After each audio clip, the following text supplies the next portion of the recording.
내 방에 왜 이게 있었지? 안녕하세요 여러분. 오늘은 내 방에서 내가 왜 이걸 아직도 가지고 있지 싶은 쓸모없는 것들을 시원하게 버려볼 거예요. 여러분 방에도 쓸모없는 물건, 이상하게 못 버리고 있는 물건 많지 않으세요? 오늘 저와 함께 쓸모없는 것들을 정리하고 내 방을 산뜻하게 만들어 봅시다. 그냥 물건일 줄 알았죠. 근데 왜 눈물이 났을까요? 32살 이나경 씨는 작년 여름 이사를 하면서 이상한 감정에 휩싸였습니다. 짐을 정리하다 문득 한쪽 박스에서 낡은 노트 한 권이 나왔습니다. 표지가 바래고 종이 끝이 말린 그 노트. 대학 시절 친구들과 주고받은 메모, 수업 시간 낙서, 아무 의미 없이 적은 단어들이 가득했습니다. 그때는 그냥 이거 왜 안 버렸지 하고 웃었죠. 하지만 그걸 손에 쥐고 몇 초간 가만히 있던 그녀는 이상하게도 눈물이 핑 돌았습니다. 단순히 종이 조각일 뿐인 이 물건 하나가 그녀의 시간을 붙잡고 있었던 겁니다.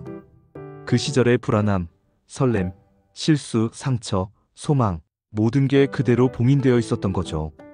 결국 그녀는 그 노트를 다시 박스에 넣었습니다. 언젠가 정리해야지. 하지만 그 언젠가는 오지 않았습니다.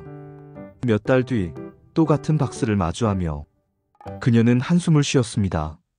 도대체 왜 우리는 버려야 할 걸 알면서도 쉽게 놓지 못할까요?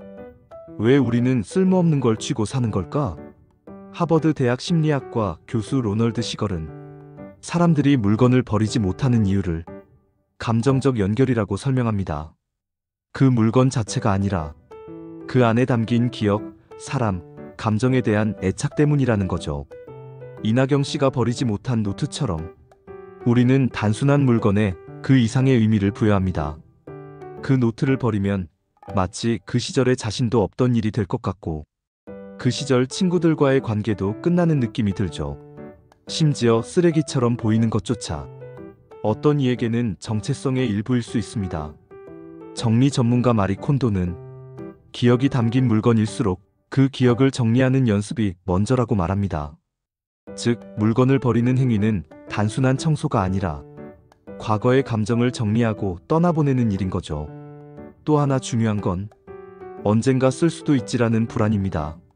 하지만 통계적으로 2년 이상 쓰지 않은 물건의 재사용 확률은 5% 미만입니다.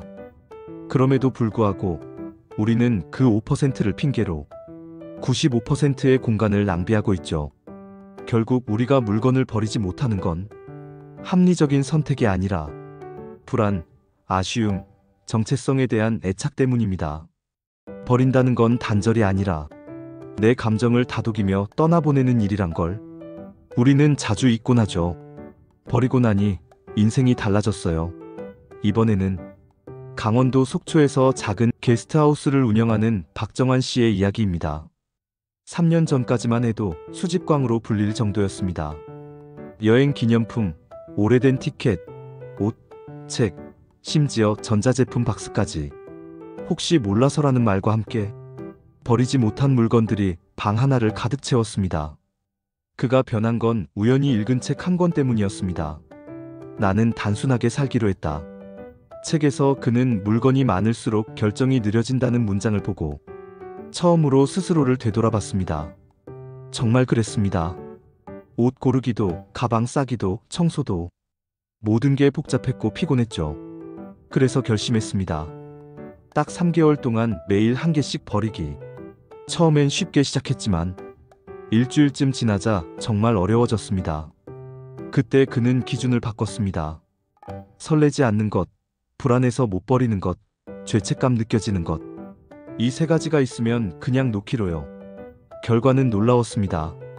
옷은 반으로 줄었고 공간은 넓어졌으며 무엇보다 머릿속이 맑아졌습니다.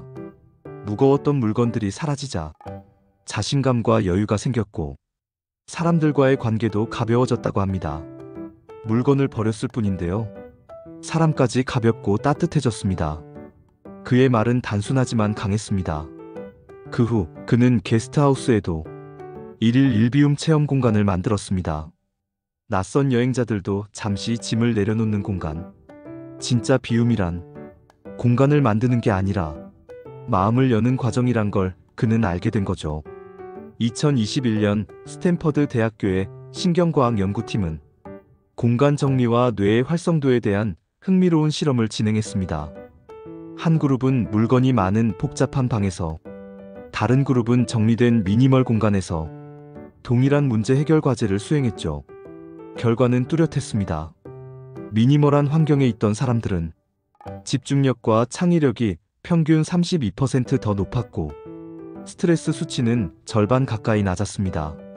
정리된 공간이 단순히 깨끗한 수준을 넘어서 뇌의 노이즈를 줄여준다는 게 과학적으로 확인된 겁니다. 이른바 인지 과부하 상태. 물건이 많고 어수선한 환경은 우리 뇌에 끊임없는 자극을 줍니다.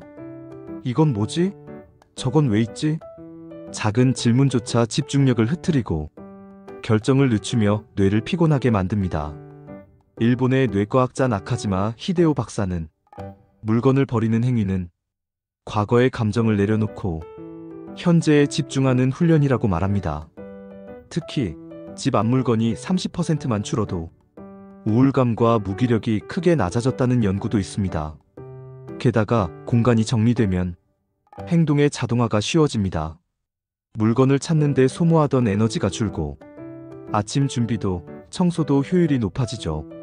심지어 다이어트 성공률도 40% 가까이 올라간다는 보고도 있습니다.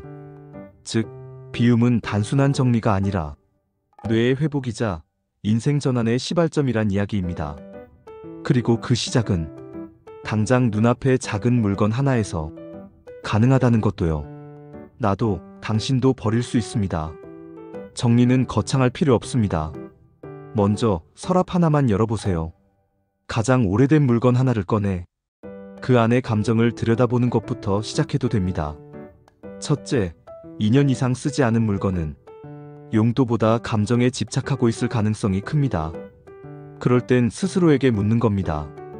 이 물건이 없다고 내 기억도 사라지나요? 아닙니다. 기억은 물건이 아니라 당신 안에 있습니다. 둘째, 버리기 전에 사진을 찍어보세요. 그 사진만으로도 기억은 충분히 남습니다. 디지털 공간으로 옮기는 것만으로도 실제로는 많은 비움이 이뤄지죠. 셋째, 하루 한 종류만이라도 버려보세요. 책, 옷, 문구류, 전자기기, 장식품. 이름 붙여 하루에 하나씩 줄여나가면 한 달 뒤에는 놀라운 변화가 생깁니다. 마지막으로 중요한 건 버림은 실패가 아니라 선택이라는 겁니다. 물건을 놓는 건 그 시절의 나를 부정하는 게 아니라 지금의 나를 더 사랑하는 일이니까요. 앞서 소개한 이나경 씨는 결국 그 노트를 태웠습니다. 울면서 하지만 미소를 지으며 고마웠어. 이젠 보내줄게. 그 말이 끝나고 나자 그녀는 비로소 한 발짝 앞으로 걸어갈 수 있었습니다. 혹시 지금 버리지 못한 무언가가 있으신가요? 그게 물건이든 관계든 감정이든 오늘 마음을 열고 한 걸음만 비워보는 건 어떨까요?